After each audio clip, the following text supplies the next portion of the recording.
Welcome to London Wetlands. My name's Paul Samuels. I'm a volunteer here at WWT Barnes, and we're celebrating Dragonfly Week this week, and I have with me Kevin Edge, who is from the British Dragonfly Society.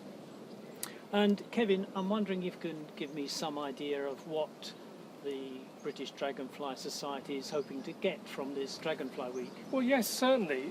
It's always an exciting time when it comes around. We've been doing it for several years now. It's a chance to celebrate these wonderful rock and roll insects, as they have been called. They are the stars at everyone's party, I think, the essence of summer.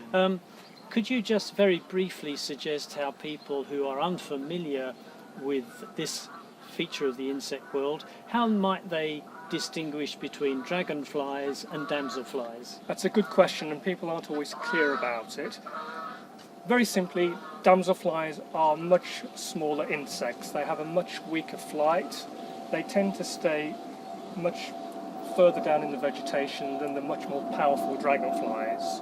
If visitors are coming to London Wetlands, what are the varieties that they're likely to see here? Well, if they're regulars and they come across the spring and summer months, they can see as many as 22 species. Goodness. Which is probably about half of the UK number of residents and regular migrants.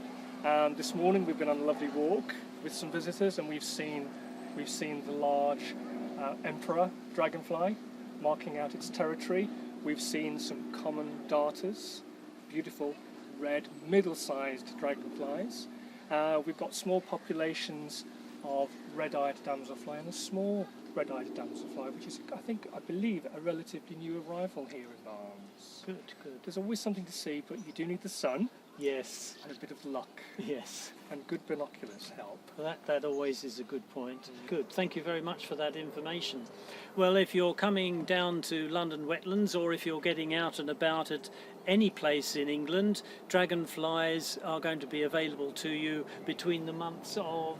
Usually April is when you'll see the first damselfly of the year, the large red, and you can see dragonflies on the wing right through into the autumn. And we're determined to be back here next year to see what else is on the wing. Delight ourselves as a society, but also the visitors too.